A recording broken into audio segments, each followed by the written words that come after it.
Guys আমি আপনাদেরকে এখন দেখাবো কিভাবে চা খেতে যেতে হয়। रुको जरा सबर करो। রাস্তার কোন দিকে দিয়ে ডাইনে বামে দেখবেন কোন একটা ভালো চায়ের দোকান আছে কিনা, ভালো একটা চায়ের দোকান খুঁজবো। তো আমি যেই চায়ের দোকানটা যাচ্ছি সেই চায়ের দোকানের আগে আরো 20টা চায়ের দোকান আছে, কিন্তু আমার সেই দোকানে যেতে হবে কারণ আমার সেই দোকানের চাটা পছন্দের। আমার সাথে একটা ছোট ভাই আছে দেখছেন তো, তুমি কি চা খাবা? আমি চা না, আমরা এখন কি ভিডিও করতেছি, চা খাওয়ার ভিডিও। মানে কিভাবে চা খেতে হয়, জি। চা খেতে যেতে হয় না।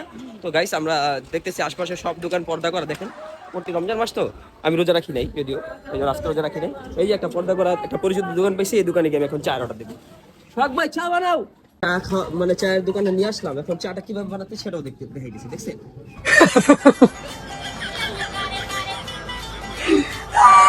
আমি কিছুক্ষণের ভিতরে আমার চাটা আমার হাতে এসে পড়বে। তো তুমি চা খাবা ভাইয়া? তুমি চা খাবা? চা খাবা?